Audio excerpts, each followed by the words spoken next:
Welcome to వార్త. నేను దేవా.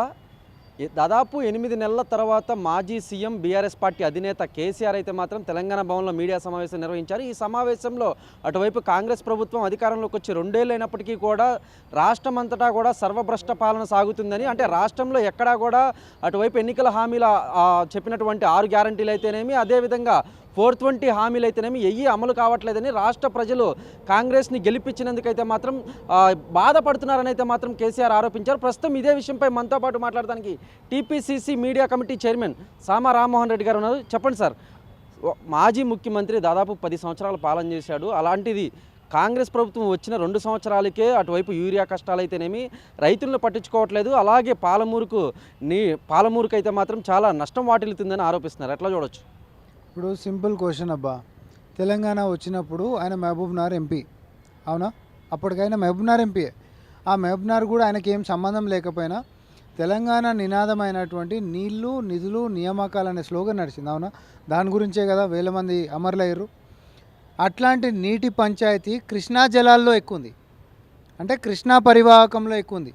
నువ్వు ఎక్కడైతే పార్లమెంట్ మెంబర్ ఉండను అక్కడ పాలమూరుకి సంబంధించినటువంటి వలసలు ఆగాలంటే అనేటటువంటి ఒక వాదనతోటి నీ గలాన్ని గట్టిగా వినిపిస్తావని, పాలమూరుకి మంచి చేస్తావని, నీటి పంచాయతీలు తెంపుతావని నువ్వు అధికారంలోకి వచ్చిన తర్వాత పాపం జనాలు అవన్నీ సాధ్యమవుతాయని అనుకున్నారు. కానీ కేసీఆర్ ముఖ్యమంత్రి అయిన తర్వాత నీటి పంచాయతీలు అనగానే ఎవడా చెప్పింది? బేసిన్లు లేవు, బేసజాలాలు లేవు అని రాయలసీమకు పోయి రతనాల సీమ చేస్తామని, రాగి సంకట్లు తిని, రొయ్యల పులుసులు తిని, ఆడ పోతిరెడ్డిపాడు పొక్క పెద్దగైందని చెప్పి ఉద్యమ సమయంలో మాట్లాడినోడు చారానంత పొక్కు ఉంటే దాని భారానంత చేసింది నీ హయాంలో. ఇంకా దారుణం దరిద్రం ఏంటిది అని అంటే, ముఖ్యమంత్రి లెక్క ఉండి ఎపెక్స్ కౌన్సిల్ మీటింగ్ ఉన్నప్పుడు పోతిరెడ్డిపాడు నుంచి వాళ్ళు ఎత్తుకుపోయేటటువంటి నీటిని ఆపేటటువంటి అవకాశం ఉన్నప్పటికీ కూడా వాళ్ళకి దోషిపెట్టాలనే ఆ ఎపెక్స్ కౌన్సిల్ మీటింగ్ని పోస్ట్పోన్ చేసినటువంటి తెలంగాణ ద్రోహి కేసీఆర్. నేను ఆన్ రికార్డ్ చెప్తున్నా. ఇవన్నీ ఏమవుతుందో అని చెప్పి నేను అసెంబ్లీకి రమ్మంటారు కేసీఆర్ గారు. దాని ఏదో అన్నాడు కదా, బస్టా ఏదో అదే.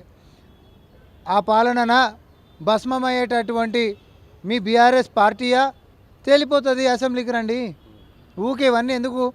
ఆన్ రికార్డ్ ఉంటుంది, ఆధారాలతో ఉంటుంది, మీరేం రాసిర్రో ఉంటుంది, ఎవరి ముంగట ఒప్పుకుర్రో ఉంటుంది, ఎప్పుడు మీటింగ్లు అయినాయి, ఎవడు దాన్ని పోస్ట్పోన్ చేసిండు, ఎవరి హయాంలో పోతిరెడ్డిపాడు ఒక పెద్దగా అయింది, ఎట్లా నీటి వాటా ఎత్తుకపోయారు. ఆఖరికి మన నీటి వాటా 299 టీఎంసీలకి తక్కువ కొప్పుకొని వచ్చినాం అనేటటువంటి అన్యాయం ఒక లెక్క ఉంటే, కనీసం ఎవడు ఎంత ఎత్తుకపోయిండో లెక్క పెట్టేటటువంటి టెలిమెట్రీ పరికరాలను కూడా పెట్టలే. అంటే తెలంగాణ ప్రజలని మోసం చేయనీకే మళ్ళీ నిన్ను వచ్చి మాట్లాడతాడు. ముసలైన అయినప్పటికీ కూడా అబద్ధాలు మాత్రం మారలేదబ్బా. అబద్ధాలు మాత్రం మారలే. ఆ బ్రాండు అబద్ధాలకి కేర్ ఆఫ్ అడ్రస్ కేసీఆర్ అనేది మళ్ళీ కూడా నిరూపించాడు. పాలమూరు రంగారెడ్డి బ్రహ్మాండంగా చేస్తానంట. ఏది ఒక మండలం పేరు చెప్పాను, ఒక ఎకరం పారుతున్నటువంటిది పాలమూరు రంగారెడ్డి మీదకించి. ఉమ్మడి రాష్ట్రంలోనే అసలు జూరాల సోర్స్ పాయింట్కించి మొదలైనటువంటి పాలమూరు రంగారెడ్డి శ్రీశైలంకి తీసుకొని వచ్చి దాన్ని అట్లనే పడవబెట్టి పడేసినాం. అటు ప్రాణహిత చేవలు అంటే అటు ప్రాణహిత ఆడ కట్ చేసేసినాం, చేవల ఈడ కట్ చేసినాం. మొన్న మాత్రం మేము మిగిలిచ్చి కాళేశ్వరం కట్టి దాన్ని కూల్చి తెచ్చిర్రు. మొత్తం మీద తెలంగాణలో లక్షల కోట్లు పెట్టి 1,80,000 కోట్ల చిల్లర పెట్టి ఇరిగేషన్ ప్రాజెక్టుల మీద పెట్టిరే తప్ప పైసలకు తగ్గట్టుగా కనీసం పొలాలు వారిచ్చేటటువంటి విధానం ఏమైనా తెచ్చిండ్రా అంటే లేనేలేదు. సరే, ఇవన్నీ నేను మాట్లాడదలుచుకోలే. అవన్నీ సభలకు పోతే ఆయనని అడిగేటనీకే కాదు, మర్యాదగా దండేసి కడగనీకే మరి ముఖ్యమంత్రి రేవంత్ రెడ్డి గారు సిద్ధంగానే ఉన్నారు. నువ్వు అధికారంలో ఉంటేనే ఆయన నిన్ను ఆమ్లెట్ వేయించినట్టు వేయించి నేను ఫామ్ హౌస్కి కూర్చోబెట్టినటువంటి సంగతి కూడా అందరికీ తెలుసు. ఈరోజు మీరు ప్రతిపక్షంలో ఉన్నప్పుడు మీరు పొండి మీరు చేసినటువంటి ఘన చరిత్ర ఏందో, తెలంగాణ ప్రజలకు మీరు చేసినటువంటి వెన్నుపోటేందో డిస్కషన్ చేద్దరు, ప్రపంచం మొత్తం చూస్తుంది కదా. ఇక దానికి ఊకే ఏముందాడా? అంటే ఇప్పటిదాకా ఒక లెక్క, రేపటి నుంచి మరో లెక్క. 2 సంవత్సరాలు ఆ ప్రజాపాలన చేయడానికి మేము అవకాశం ఇచ్చాము. కాకపోతే మాత్రం ప్రజలంతా కూడా క్షేమంగా లేరు. ప్రజాక్షేత్రంలోనే మీ ఆగడాలను ఎండగడతామని అయితే మాత్రం కేసీఆర్ చెప్తున్నారు. కేసీఆర్కే కాదు, కుటుంబాన్ని మొత్తానికి కూడా ఒక మానసిక వ్యాధి ఉంది. వాళ్ళకి జలుబు వస్తే ప్రపంచం అంతా జలుబు వచ్చింది అనుకుంటారు, వాళ్ళకి సమస్య వస్తే ప్రపంచానికి మొత్తం సమస్యలు వచ్చింది అనుకుంటారు, వాళ్ళ కడుపులో మంతే ప్రపంచానికి మొత్తం కడుపులో మండుతుంది అని అనుకుంటుంటారు. అది వాళ్ళ వ్యాధి, దానికి ఓడేం చేయలేడు పాపం. కానీ కళ్ళు తెరిచి వాళ్ళు రాసిచ్చినటువంటి కవిత్వాలని నమస్తే తెలంగాణలో వేసుకొని మళ్ళీ పొద్దున్న లేచి నమస్తే తెలంగాణనే చదువుకొని అదే పత్రికాముఖంగా వచ్చి చూడు పేపర్లలో ఏమొచ్చిందో అని అంటే అది పాపం మీ మానసిక వ్యాధికి మరి ఇలాజ్ ఏంటిది అని అంటే మీరు మారాలి. అది మీరు మారతలేరు కాబట్టి పెద్ద ప్రాబ్లం ఏం లేదు. మీరు మారనని రోజులు ఫలితాలు కూడా కాంగ్రెస్ పార్టీ పక్షాన ఇంతే అఖండంగా ఉంటాయి కాబట్టి మీరు అట్లనే ఉండాలి. కానీ మీరు గతంలో చేసినటువంటిది మొత్తం ఏంటిది, అక్రమాలు అనేటటువంటిది, దౌర్జన్యాలు అనేటటువంటిది మేము ప్రజలకు చెప్తూనే ఉండాలి. ఇది ఇట్లనే ఉండండి. బ్రహ్మాండంగా చంద్రబాబు నాయుడు గారు ఉన్నప్పుడైనా, లేకపోతే వైఎస్ రాజశేఖర రెడ్డి గారు ఉన్నప్పుడైనా, లేకపోతే కేసీఆర్ గారు ఉన్నప్పుడైనా 10 సంవత్సరాలు ప్రజలు, మరీ ముఖ్యంగా తెలంగాణ ప్రజలు 10 సంవత్సరాలు ఒకరికి పట్టం కడతారు. మావి ఇప్పుడు మేము గట్టిగా అధికారంలోకి వచ్చి 2 ఏళ్ళు అయినా ఫస్ట్ 6 నెలలు పార్లమెంట్ ఎన్నికలకే పోయినాయి. ఏడాది నరనలే ఇన్ని సంక్షేమాలు, ఇంత అభివృద్ధి, ఇన్ని జీసీసీలు, ఇంత ఫార్చ్యూన్ 500 కంపెనీలలో అత్యధిక కంపెనీలని, రికార్డు స్థాయిలలో విద్యా వ్యవస్థని, మహిళల యొక్క సంరక్షణని, యువత యొక్క నైపుణ్యానికి, ప్రాజెక్టుల యొక్క పూర్వ వైభవానికి ఇంతగానం కృషి చేస్తుంటే ఆన్ రికార్డు రండి మనం మాట్లాడుకుందామని మేము అంటున్నాం. మేడం ఈవిడ దాచుకుంటున్నటువంటిది ఏం లేదు. ప్రశ్నల నుంచి తప్పించుకొని మీ లెక్క నిన్న సాయంత్రం 7:30 కాగానే చలికాలం కదా వెళ్ళిపోయింది. మళ్ళీ ప్రశ్నలు అంటే నాటినావు అన్నాడు. ప్రతిపక్షం ప్రశ్నించాల్సినటువంటిది ప్రశ్నలు ఇంకా కూడా తీసుకోలేనటువంటి దుస్థితులలో బీఆర్ఎస్ పార్టీ ఉంది. అయితే ఆయన బయటికి రావాల్సినటువంటి కారణం మాత్రం ఒకటబ్బా, కేటీఆర్ చేతిలో పార్టీ పెట్టినప్పుడు వచ్చే ఎన్నికల దాకా కూడా ఇది మిగిలేటట్లేదు, ఇది మూటగడ్డి పడేసేటట్టు ఉండేదని ఆయన బయటకు వచ్చేదో బతికించే ప్రయత్నాలు చేస్తుండే తప్ప అంతకుమించి వేరేదేం లేదు. రేవంత్ రెడ్డితో ఫుట్బాల్ ఆడతాను అని BRS party working president KTR media chit చాట్లో చెప్పారు. ఎట్లా చూడొచ్చు అంటారు? అంటే ఒక సీఎంని పట్టుకొని ఫుట్బాల్ ఆడతామంటాం ఎట్లా చూడొచ్చు? ఇప్పుడు ఆయన భాషలోనే నేను కూడా చెప్తా. ఆ ఫుట్బాల్ నీ అయ్యాని ఆడితే పోయి ఫామ్ హౌస్లో పడితే ఆ గోలకించి ఇంకా బయటకు వస్తలేదు. నిన్ననే అలా వచ్చింది, అది బయట ఉంటుందా బాలు, మళ్ళీ మా తాటికి మళ్ళీ ఇంకొకసారి గోలకపోతే అసలు వస్తుందా రాదా అనేటటువంటి ఇది నెక్స్ట్ పంచాయతీ. సో ఆ పెనాల్టీ కిక్ అనేది అసెంబ్లీలో జరుగుతుంది కాబట్టి నువ్వు అడిగి రా. నువ్వు అడిగి వస్తే సీఎం రేవంత్ రెడ్డి గారు మిమ్మల్ని ఫుట్బాల్ ఆడతాడా, బాస్కెట్బాల్ ఆడతాడా, వాలీబాల్ ఆడతాడా, స్పోర్ట్స్ అనేది మోడ్ మీరే సెలెక్ట్ చేసుకుందరు, దాని తగ్గట్టే మేము ఆడుకుంటాం. హరీష్ రావు అంటే మాజీ మంత్రి ప్రస్తుత ఎమ్మెల్యే హరీష్ రావు కూడా నిన్న సీఎం రేవంత్ అయితే మాత్రం మరుగుజ్జు మనస్తత్వంతో వ్యాఖ్యానించారు. అంటే కేటీఆర్ ఆర్థిక ఉగ్రవాదులు అనటం ఎంతవరకు కరెక్ట్ అని అయితే మాత్రం ప్రశ్నించారు. అంటే ఒక సీఎంని పట్టుకొని మరుగుజ్జు మనస్తత్వం అంటాం ఎట్లా చూడొచ్చు అంటారు? అంటే మరుగుజ్జుల మనస్తత్వం ఎట్లుంటుందంట వాళ్ళు మనుషులు కాదా? ప్రకృతిలో పాపం దేవుడు వాళ్ళని అట్లా పుట్టించిండు. వాళ్ళు ఎత్తు పెరగకపోవడం తెలివితేటలా కాదు. నీ లెక్క దూలం లెక్క పెరిగినా దుడ్డెకున్నటువంటి దిమాక్ లేదనేది రేవంత్ రెడ్డి గారు కరెక్టే అన్నారు. మరుగుజ్జులను పట్టుకొని వాళ్ళు మనుషులే కదా, వాళ్ళని పట్టుకొని చిన్నగా చేసి చులకన చేసి ఇంకొక వ్యక్తికి ఆపాదించి వాళ్ళని కించపరుస్తూ ఇంకొక నాయకత్వాన్ని, రాజకీయ డైలాగులను కొడుతున్నామనంటే రేవంత్ రెడ్డి గారు గతంలో మీ పట్ల చేసినటువంటి వ్యాఖ్యలు కరెక్టేనేమో అని నాకు కూడా అనిపిస్తూ ఉంది.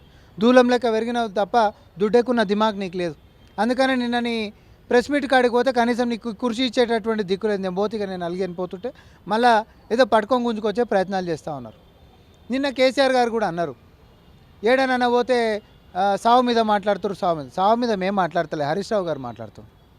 ఎందుకంటే కేసీఆర్ గారికి ఇట్లా చచ్చిపోతే పార్టీ వచ్చేటటువంటిది, పార్టీని గుంజుకునేటటువంటి కుట్రలు చేస్తుంది హరీష్ రావు గారు కాబట్టి కేటీఆర్కి వ్యతిరేకంగా. ఎందుకంటే పార్టీ గల్లగురిగిలా ఉంటున్నటువంటి 1700-1800 కోట్లు, తర్వాత దాని ఆస్తులు ఒక 3000 చిల్లర కోట్లు, మొత్తం ఒక 5000 కోట్లు అప్పనంగా దోసుకోవాలని చెప్పి హరీష్ రావు గారు చూస్తున్నారేమో తప్ప, కేసీఆర్ గారు సాగుని ఆయన కోరుకుంటుండేమో తప్ప మిగతా ఎవరికి కోరుకోవాల్సినటువంటి అవసరం లేదు. ఆయనకు పానం బాగాలేదని చెప్పి హాస్పిటల్ బెడ్ మీద ఉంటేనే ముఖ్యమంత్రి అయిన కొత్తలో అయినా సరే ఆయనకి ఈయనకి పడనకపోయినా అర్ధరాత్రి పోలీసు వాళ్ళతో ఎత్తుకపోయి తీవ్రవాద జైలల్లో వేసినా మానవీయ కోణంగా ప్రతిపక్ష నాయకుడికి ఇచ్చేటటువంటి గౌరవము ఆయన ముఖ్యమంత్రి స్థానంలో నిలబెట్టుకొని ఆసుపత్రికి వచ్చి మిమ్మల్ని పలకరించిపోయాడు. పాపిస్టోలు మీరంటే కసంటి పనులు చేయరేమో కానీ ఆయన ప్రజల మనిషి కాబట్టి ఎవరిదైనా మంచి కోరుకుంటూనే ప్రజాక్షేత్రంలో కొట్లాడాలని కోరుకుంటాడు. కాబట్టి మీ యొక్క బుర్రలో ఉంటున్నటువంటి ఆ యొక్క మలినాన్ని అది మీ పాపం మీ ఇక మీరు మీ ఇన్బిల్ట్ గట్ల, ఇక వాళ్ళని మనం ఏమంటాం, ఇన్బిల్టే వాళ్ళు దరిద్రంగా గట్ల ఉన్నారు. జనంబాట జాగృతి కార్యక్రమంలో భాగంగా అటువైపు కల్వకుంట్ల కవిత మాత్రం రోజుకొక జిల్లా పర్యటన చేస్తున్నారు. తాజాగా అంటే గద్వాల్ జిల్లా అయితేనేమి, జోగులాంబ గద్వాల్ జిల్లా, నేడైతే మాత్రం రేపు ఈ పర్యటనలన్నిటికీ సంబంధించి అటువైపు బీఆర్ఎస్ హయాంలోనే కబ్జాలు జరిగాయని, అంటే కూకట్పల్లి అయితేనేమి, మేడ్చల్ అయితేనేమి, అటువైపు బీఆర్ఎస్ హయాంలోనే ప్రస్తుత ఎమ్మెల్యేలు మాధవరం కృష్ణారావు అయితేనేమి, అలాగే మల్లారెడ్డి అయితేనేమి, వీళ్ళందరూ కూడా దోచుకున్నారని, అంటే మొన్నటిదాకా తనున్న పార్టీ మీదే తను అలా ఆరోపణలు చేయడం ఎంతవరకు కరెక్ట్ అంటారు? మరి ఎవరి మీద చేశారబ్బా? 10 ఏళ్ళు వాళ్ళే అధికారంలో 10 ఏళ్ళు ప్రతిపక్షంలో ఉన్న కాంగ్రెస్ పార్టీ నేతల మీద చేస్తారు. ఎవడన్నా చేస్తారు? ఎవరన్నా ప్రతిపక్షంలో ఉండి చేసిరా? అధికారంలో ఉన్నోడు అడ్డంగా దోచుకున్నారు కాబట్టి, ధరణి పేరుతోటి దగాలు చేసిరు కాబట్టి, రైతులని మొత్తము వాళ్ళ ఉసురు తీసిరు కాబట్టి, ఏడ పడతాడ ఒక్కొక్కరికి 100 ఎకరాలు 10 ఎకరాల ఫామ్ హౌజులు. ఈరోజు బీఆర్ఎస్ నేతల కార్లు చూడు, ఒక్కొక్క నేత ఎవడెక్కినా మినిమం 1.5 కోటి కార్లు ఉన్నారు. ఆడ కిందకి ఈ మాటనైతే కేటీఆర్ కూడా ఒప్పుకుండు కదా. సర్పంచ్ స్థాయికి నుంచి మొదలు పెట్టుకుంటే పైన ఎమ్మెల్యేలు, మినిస్టర్ స్థాయి దాకా అందరు కోట్ల రూపాయల కార్లలో తిరిగితే జనాలకు ఏం మెసేజ్ ఇచ్చారు? మీరు ఎవరి సొమ్ము దోసుకొని తిన్నారు? మీరు తెలంగాణ సొమ్ము దోసుకొని తిన్నారు. ఎవరికి వెన్నుపోటు పొడిచిర్రు? తెలంగాణ వాళ్ళకి వెన్నుపోటు పొడిచిర్రు. ఎవరికి దోషపెట్టిర్రు? నీకు, నీ సొంతోళ్ళకి, నీ ఏమంటారు, నీ బినామీలకు దోషపెట్టుకున్నారు. తెలంగాణ ప్రజలకు ఏం మేలైంది? పర్ క్యాపిటల్ ఇన్కమ్ అని మాట్లాడిండు ఆయన నిన్న. పర్ క్యాపిటల్ ఇన్కమ్ గిట్ట పెరిగితే 10 రూపాయలు సేవ్ చేసుకోనీకే ఆడబిడ్డలు ఎందుకబ్బా ఈరోజు ఉచిత బస్సులలో ఏలాడుకుంటూ పోవాల్సినటువంటి అవసరం ఫుట్బోర్డింగ్ చెప్పు? వాళ్ళు చెప్పిన లెక్కల ప్రకారము నెలకి తలా ఒక్కొక్క మనిషికి 30,000 40,000 వస్తున్నటువంటి లెక్క చెప్పిర్రు వాళ్ళు. అట్లా ఉంటే నిజంగానే 10 రూపాయలు కాపాడుకోనికే ఫుట్బోర్డింగ్ చేసుకుంటా ఆడబిడ్డలు పోతారా నువ్వు చెప్పు? సో ఇవన్నీ ఏంటిది అని అంటే ఒక బూటకపు మాయలకి మనందరినీ నెట్టేసి రాష్ట్రాన్ని కొల్లగొట్టినటువంటి ఈ కల్వకుంట్ల గద్దలు, వాళ్ళ పక్కనే ఉండి రాష్ట్రాన్ని వీలైనంత దోసుకున్నటువంటి వాళ్ళ చుట్టాలు, అంటే హరీష్ రావు అయినా లేకపోతే సంతోష్ రావు అయినా, ఈ కుటుంబం మొత్తం కూడా చేసినటువంటి తెలంగాణ ద్రోహాన్ని కడుగుతాం, ఉప్పు పాతర వేస్తాం. ఫైనల్గా గురువు చంద్రబాబు, శిష్యుడు రేవంత్ కాబట్టే తెలంగాణకు నీటి విషయంలో అన్యాయం జరుగుతుంది అని అయితే మాత్రం కేసీఆర్ ఆరోపణ ఎలా చూడొచ్చు? దానికే చెప్పినాం కదా, కనీసం టెలిమెట్రీ డివైజులు ఎవరు పెట్టలే? కేసీఆర్ పెట్టలే, కానీ మేము వచ్చినాక పెట్టినాం. రాయలసీమకు అయితే రతనాల సీమ చేస్తా అన్నది ఓడు కేసీఆర్, రేవంత్ రెడ్డి గారు కాదు కదా. రాగి సంకటి, పచ్చి పులుసు, రొయ్యల పులుసు, ఇంకో పులుసు అవి ఇవన్నీ కలిపి కిక్కెక్కి రాయలసీమ రతనాల సీమ చేస్తామని చెప్పి పోతిరెడ్డిపాడు పొక్కని పెద్దగా చేసినటువంటి తెలంగాణ ద్రోహుడు కేసీఆరే కదా. ఇవైతే రికార్డులు ఉన్నవే కదా. 299 టీఎంసీలకే నదీ పరివాహకం తెలంగాణ ఎక్కువ ఉన్నప్పటికీ తక్కువ శాతానికి సంతకాలు పెట్టొచ్చినోడు వాడు కేసీఆరే కదా. తెలంగాణ ద్రోహాన్ని అధికారికంగా చేసి తెలంగాణ ప్రజలని వెన్నుల పొడిచినటువంటి నువ్వు తెలంగాణ ద్రోహివి. జస్ట్ చంద్రబాబు నాయుడు గారి పార్టీలో ఆయన గతంలో ఉండే అనేటటువంటి దానికి ఏదో సెంటిమెంట్స్ రగల్చాలని చెప్పి గడీలలో 8 గంటలు జగన్మోహన్ రెడ్డి తోటి కాగలించుకొని నువ్వు మాట్లాడుకుందేమో చెప్పకుట్టా పోయి ఆడ పెద్ద పెద్ద మాటలు మాట్లాడి బేసిన్లు లేవు, బేసజాలాలు లేవని తెలంగాణ నోట్ల మన్ను కొట్టినోడివి నువ్వు ఈరోజు వచ్చి రేవంత్ రెడ్డి గారిని విమర్శిస్తే నువ్వు చేసినటువంటి ద్రోహం ఏందో 10 సంవత్సరాలలో ఇట్లా చూపించి మాట్లాడతామనే 100 సార్లు చెప్తున్నాం. ఇంకా నువ్వు రాయి ఊకి ఇవన్నీ కాదు, నువ్వు అసెంబ్లీకి రా, నువ్వు అసెంబ్లీకి వచ్చినావు. చూశారు కదా, తెలంగాణ ప్రజలకైతే కనుక అంటే అధికారికంగా ద్రోహం చేసింది అయితే మాత్రం కేసీఆర్ అని అయితే టీపీసీసీ మీడియా కమిటీ చైర్మన్ సామ రామ్మోహన్ రెడ్డి ఆరోపిస్తున్నారు. కెమెరామెన్ శ్రీకాంత్తో దేవ, వార్త, హైదరాబాద్.